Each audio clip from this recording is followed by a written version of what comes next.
वैस्पर theory ये हमें असल में एटम और मॉलिक्यूल का ज्योमेट्री और शेप बताता है और हमें ये भी बताता है कि लोन पेयर में सबसे ज्यादा रिपल्सन होता है। उसके बाद लोन पेयर बॉन्ड पेयर में होता है। उसके बाद बॉन्ड पेयर में होता है।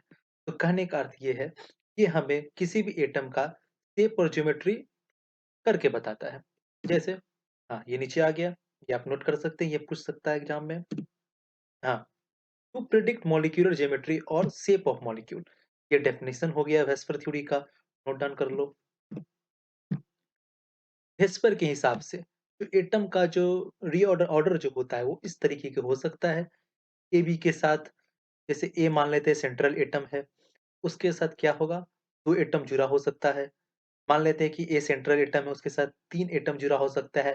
या फिर दो एटम और एक लोन पेयर हो सकता है। या फिर एक सेंट्रल एटम, चार उसके आसपास एटम हो सकते हैं। या फिर 3 हो सकते हैं और 1 लोन पेयर हो सकता है।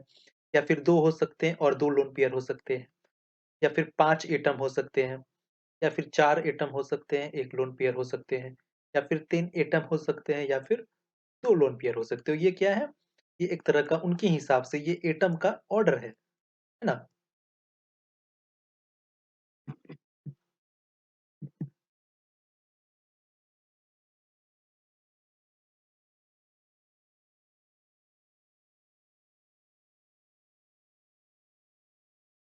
तो ये देख लिया आपने। अब आगे बढ़ते हैं, देख लेते हैं। ये क्या है? यहाँ पे ए सेंट्रल एटम है और इसके साथ कितना एटम जुड़ा हुआ है? 2 एटम जुड़ा हुआ है। इसमें क्या कराना है हमें? रिपल्सन सबसे ज़्यादा कराना है। मान लेते हैं कि बी और बी का झगड़ा हो चुका है और उसके बीच हमें क्या करना है? दूरी सबसे ज़्यादा रखना है। हमें इस तरह से ये ऐसे सजाना है, इस तरह का ज्योमेट्री उसको देना है कि वो दोनों एक-दूसरे से सबसे ज़्यादा दूर रहें। तो कैसे दे सकते हैं? ए के साथ 2 एटम जुड़ा हुआ है, तो आप देख सकते हो लीनियर, है ना? इससे ज़्यादा दूरी तो हो नहीं सकता दोनों में।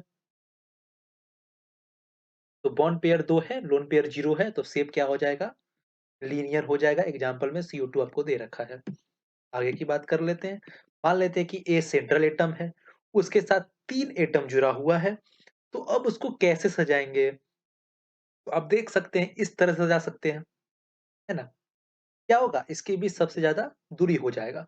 बॉन्ड पेयर 3, लोन पेयर 0, तो इसका जो ज्योमेट्री शेप होगा, वो क्या हो जाएगा? ट्रायगोनल प्लेनर हो जाएगा और एग्जाम्पल में क्या हो जाएगा? BF3 हो जाएगा, है ना? अब उसी की बात कर लेते हैं। 2 सेंटर एटम के साथ 2 एटम जुड़ा हुआ है और 1 लोन पेयर जुड़ा हुआ है। तो अब यहाँ पे 2 बॉन्ड पेयर है, शेप तो लीनियर होना चाहिए था, है ना? शेप लीनियर होना चाहिए था। तो यहाँ पे ऐसा क्यों शेप हुआ, कर्व क्यों हुआ? तो ये इसलिए हुआ कि यहाँ पे जो ये है लोन पेयर है और क्या बताया था? लोन पेयर रिपेल करता है। तो ये जो रिपेल किया इसके कारण ये हल्का-सा बेंड हो गया। एग्जाम्पल में SO2 और O3 हो जाएगा। O3 क्या होता है? ओज़ोन होता है। और पूछेगा कि बॉन्ड पेयर 2 है, लोन पेयर 1 है, उसका ज्योमेट्री और शेप बताइए। ज्योमेट्री क्या हो जाएगा? ट्रायगोनल प्लेनर हो जाएगा और शेप क्या हो जाएगा? बेंट हो जाएगा, है ना? इसी तरह AB4 ले लीजिए।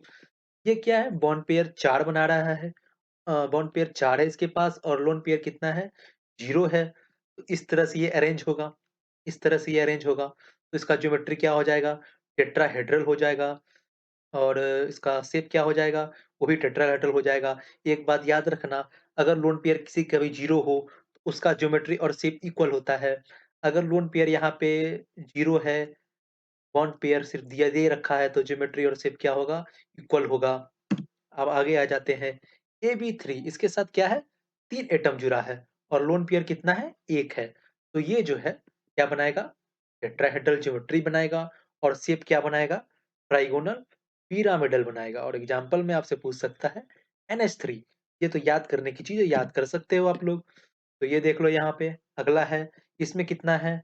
बॉन्ड पेयर 2 है, लोन पेयर 2 है। इस तरह से अरेंज किए तो कितना हो गया? ज्योमेट्री टेट्राहेड्रल हो गया। आप खुद करके भी देखना, मतलब ऐसा करना है कि वो दोनों जो एटम है, उसके बीच दूरी भी ज़्यादा हो और लोन पेयर के जो वजह से रिपल हो रहा है, वो रिपल्सन भी शो होना चाहिए उसके ज्योमेट्रिकल शेप में। इसी तरह से आगे भी आप देख सकते हैं, सभी का देख सकते हैं, देख लीजिए। आप स्क्रीनशॉट ले सकते हैं, बाद में आप नोट डाउन कर सकते हैं कॉपी पे,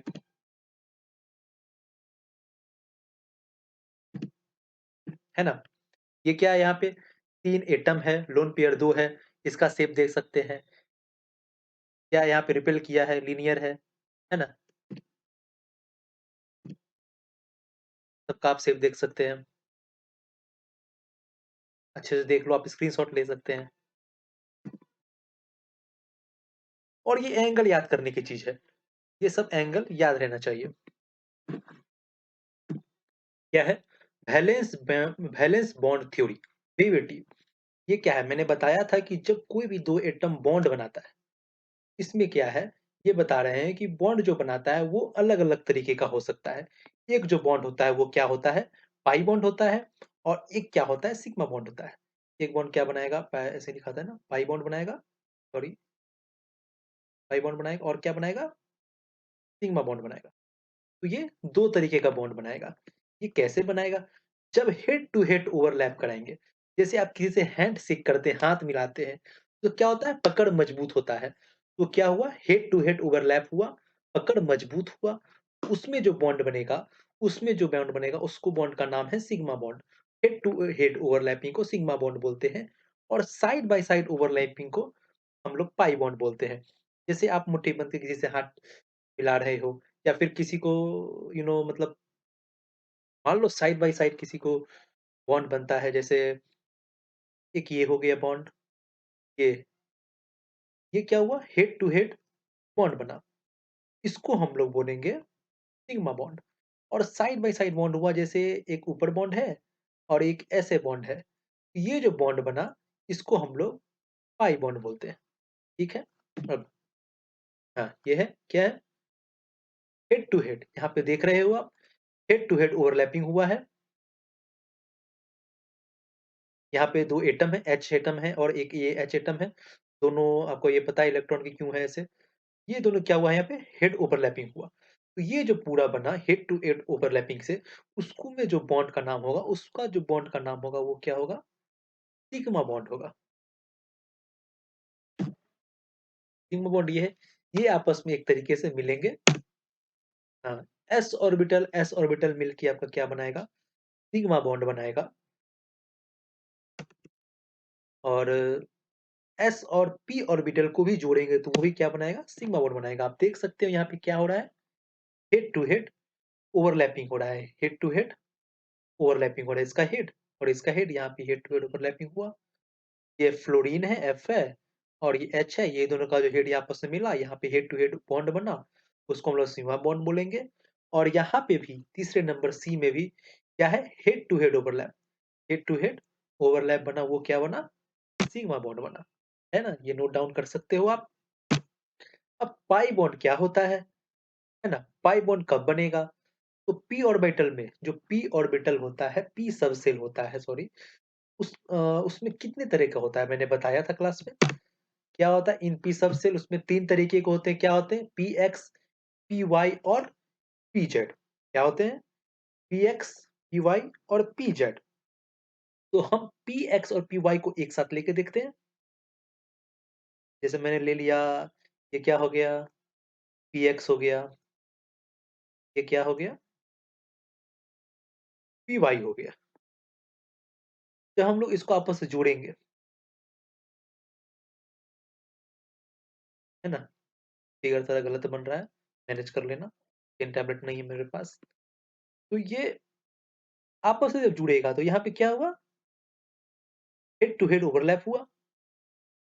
तो यहाँ पे क्या बनाया? सिग्मा बॉन्ड बनाया। लेकिन जब ये जो है ऊपर वाला पी वाई जो है, ये क्या है? साइड बाय साइड ओवरलैप होगा, है ना? ये एक तरह से इसको निकाल कर अगर साइड में रखते हैं तो ये ऐसा कुछ दिखेगा ना? तो क्या होगा? साइड बाय साइड ओवरलैप होगा। साइड बाय साइड ओवरलैप होगा। इसमें जो बॉन्ड बनेगा उसमें क्या बनेगा? पाई बॉन्ड बनेगा। पी ऑर्बिटल यहाँ पे आप फिगर देख सकते हैं। यहाँ पे आपस में ये जुड़ा है, तो यहाँ पे क्या बनाया है? ये जो ऊपर का ये बॉन्ड है, ये है, ये है, ये है, ये क्या हुआ? साइड बाय साइड ओवरलैप हुआ। पी ऑर्बिटल ओवरलैप हुआ, तो ये जो साइड बाय साइड ओवरलैप हुआ, वो यहाँ पे क्या बनाया? पाई बॉन्ड बनाया।